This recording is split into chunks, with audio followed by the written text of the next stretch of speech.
One incident, for example, in Yobe State, that report points out in 2024 led to the deaths of more than 120 people.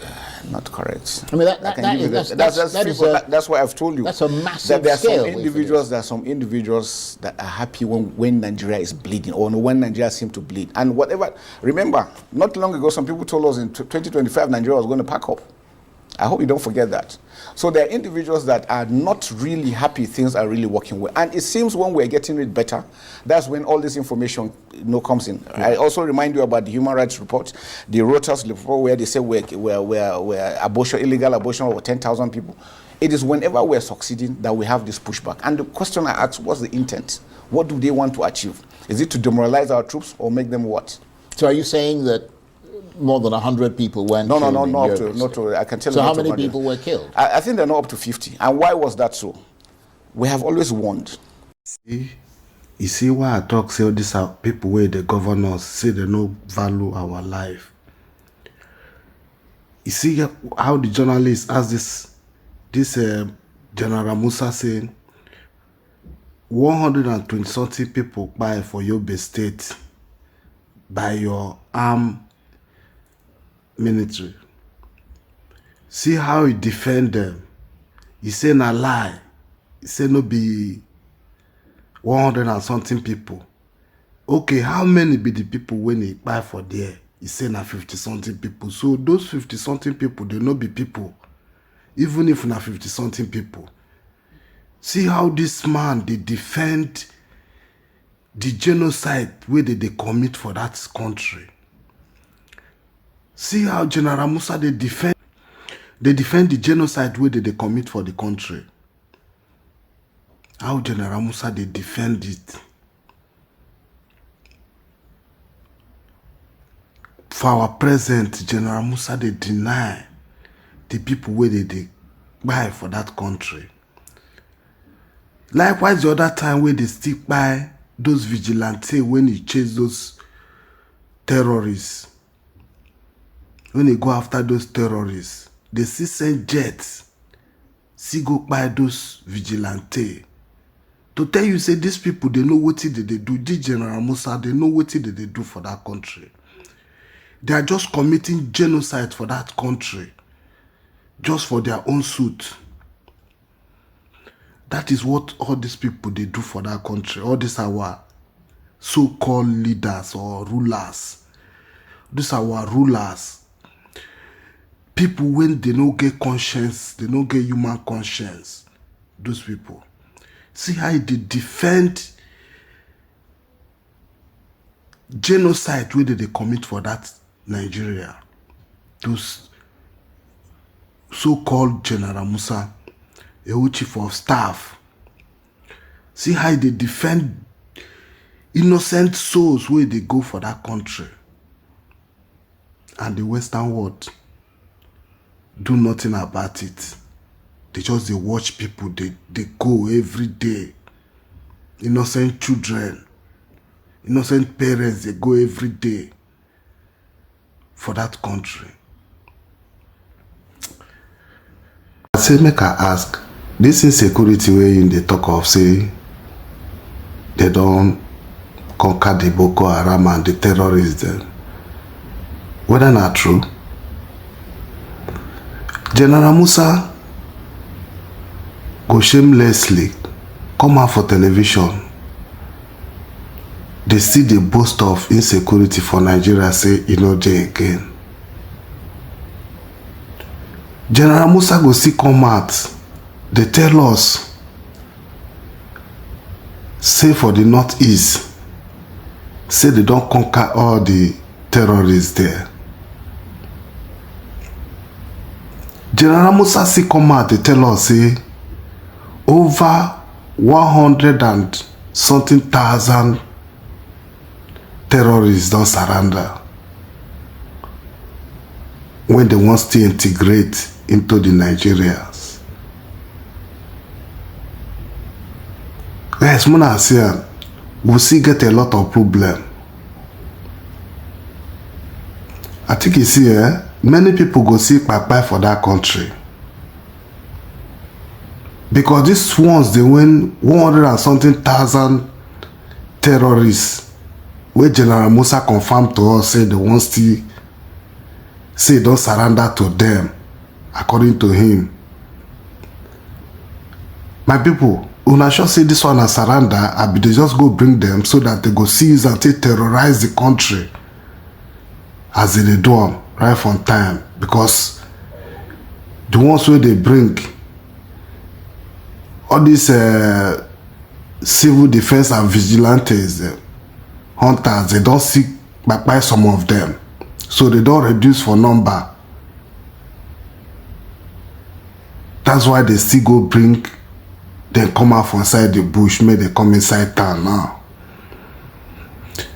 You see why that country called Nigeria? That country called Nigeria no go fit stick dey okay. You know get how we go do am. With all this kind of ideas of leaders we will get.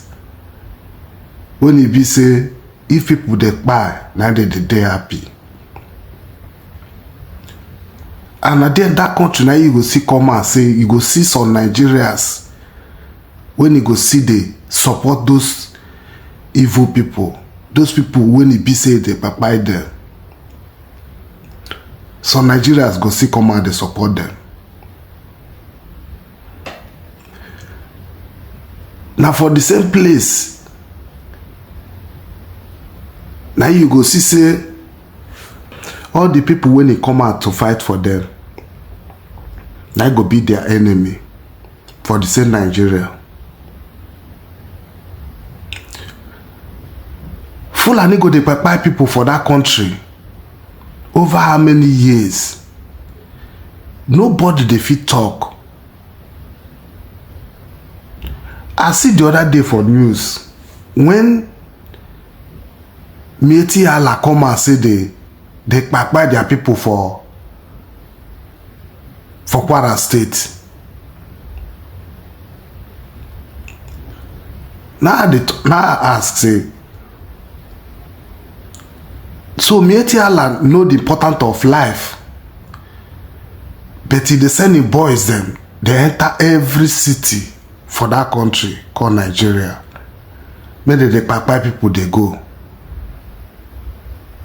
Because those ones the way they buy no be human being. They forget say there will be a time when the citizens go rise up, carry arm by themselves to defend their own self. Because this your army general, the kind word when in the utter, the kind defense when they defend the Nigeria, shamelessly they defend evil where they commit for that country. All the atrocity where they commit, this man see come out they defend them. They tell us say they don't win the insecurity. How, my people? How is it possible? When it be say every day they buy people for there. Even the vigilante self go rise up. The other day for North, vigilante rise up, they chase the Fulanis while they control their people. And they carry jets, take on bomb those vigilante when they defend their community. You see that country, I just dey pity for people when you see they believe say na one Nigeria and I be the best. I dey pity for them. Because if that country happen to them, they go understand say that country no be one, and that country can never be one. You no get how you go do am. Fulani believe say na they get the country. See how the army general they bold with all the atrocity wey they commit for that country. If they bold, they go give am money make take go buy arms. He go swallow the money. He go carry addicted arms give those boys them from the south, southeast, middle belt, may they go buy them. Now see the General Musa, and I see they give those Boko Haram those terrorists information, how they take go dey ambush those army if they come. Now the General Musa na see they give the information of all these things. Wetin dey happen for that country? If we Nigeria, the people where they call common man, if we no rise up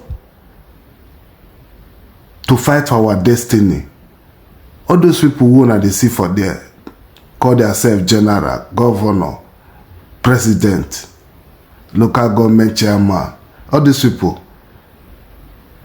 na their eye they go stand, they watch when the poor man they go. But one thing when they forget, be say they no know say, if those people finish with the poor man, they go come for the big man. They no know. They don't get that idea. But it go soon start to happen to them. Those terrorists, once they finish with the poor man, they go come for the big man. And it go soon, it dey close. Because they believe say they don't conquer the poor man. Anybody when they go rise up to fight, to awaken the people, either they go fire or they go jail am. Now be waiting with the suffer for that country. And nobody, no Western world they talk. No Western world. They won't know what's in they happen for that country. Anyway, may you still listen to some of the video, may you still listen. For all the nonsense where this so-called General Musa, they vomit come off for a mouth till they defend. Even Ukraine and Russia war, and Israel and Gaza all joined together. The people where they don't buy for those war, the one way they don't buy for Nigeria, plenty pass the one way they buy for those two people, those four countries where they fight war. The ones where they buy for Nigeria is more than waiting they buy for those countries where be say bomb they fly everywhere. But Nigeria bomb no they fly, but people when they buy for there is more than. And they cover up all these things because he never touched them. And the Western world, they see all these things. They know they talk. The Western world know they intervene because you know concern them. And moreover, even if you consign them, if they come out now say they won't fight for Nigeria, now Nigeria go see come out, they criticize them, they want them say why. That is the problem of that some foolish individual for that country. That is the problem of some people when innocent blood is sweet as they waste them for that country. Anyway, when I listen to General Musa, the nonsense where they vomit come off for a mouth. Thank you, my people. The highest ranking military officer in the country, General Christopher Musa. Great to see you again. Very well, thank you. Again, every time I see you, you don't look like there's a hair out of place. But I suppose you are a military Yeah, I have officer. to remain calm for my troops to continue with their tasks. Yes, you do have to. But let's talk about that Global Terrorism Index. It was released this week. And I guess what stands out as a worry is that terrorism remains a major challenge and appears to be expanding, according to the report. And out of the 10 most affected countries, 6 are in the West African sub-region, with the Sahel the most challenged. What is your reaction to that? Well, reaction on the report or on the general terms? On Well, general terms, first, your reaction to both. On the general term, the Sahel seems to be the most impacted. And why is that so? We have a lot of ungoverned areas. Like I said the last time, Libya is open, Sudan is going through stress, UAE, Central African Republic. There seems not to be any governance within those areas. So movement of light weapons, small arms, drug smuggling, human trafficking, and all sorts happening within the area. And definitely that, exacerbates the issue. Apart from that, we have climate change, adding into hunger, poverty, illiteracy, and what. And so that what has made it. For Nigeria, I think we're improving. Yes, there seems to be an upsurge within the Sahelian region, and it tends to flow into Nigeria. And you imagine Nigeria is a big attraction to all.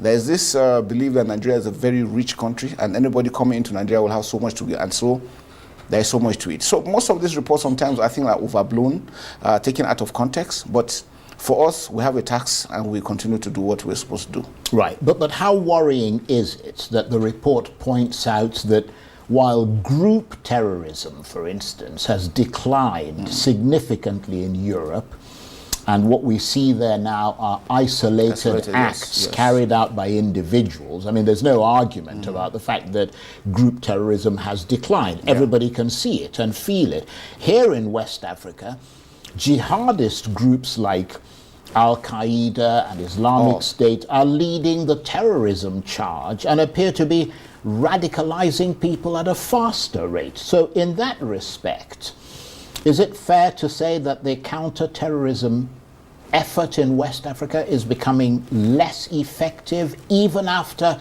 so much effort has been expended? Well, I will not speak for West Africa. I can speak for Nigeria because I know efforts have been made. Well, Nigeria is in West Africa. Good. So, the latest report gave us in 2024 we had the least number of attacks. Within the country, things are really improving. Yes, we still have isolated issues, one off. But like I can tell you, the troops are really, really putting in their best. And like I said, when we have issues of poverty in West Africa, a lot of issues with governance, challenges with Niger, Chad, Chad, Niger, Mali, Burkina Faso, they are taking a lot of heat. And that is because, one, the areas are large, there's a lot of poverty within those areas. Climate change is one major issue on ground, and lack of political will is causing these issues. And those are the things trying to pour into Nigeria. And so whatever efforts we are making, as long as these things are there, it's going to be a challenge. And that's why the federal government is moving up to make sure that we have a very wonderful border management system, because we have to protect our borders. If you notice, most of these guys coming with this flow into Nigeria from outside. And that's why it's critical. And that's why for us, the 3 countries that have gone, we are still militarily discussing with them. Just recently, we have their DDR teams, disarmament team, visiting Nigeria. They were here for about a week. Well, they didn't attend your recent meeting. No, that was the recent meeting was for the chiefs of defense staff. They actually didn't attend, but on our own part, because they feel politically they felt they should stay away. But they had no place. They had no place. Really. Yes. But as it is, for us as the military, we still do a lot of training together.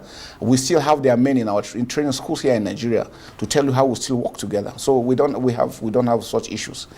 But the truth about it is that, especially for these 3 countries, it's important that they get their leadership right, and then they're able to do a lot. That will also, and that's why for us in Nigeria, we have more to lose if they don't get it right. And that's why whatever it takes, politically, military, we need to partner with them to ensure that they're... When you say get their leadership right, what do you mean? Democracy. They must have a democratic system that will be able to assist them into taking decisions that will help the country. If they don't do that, it's going to create more issues for them, more problems, and these are the things that are exacerbating these issues on ground.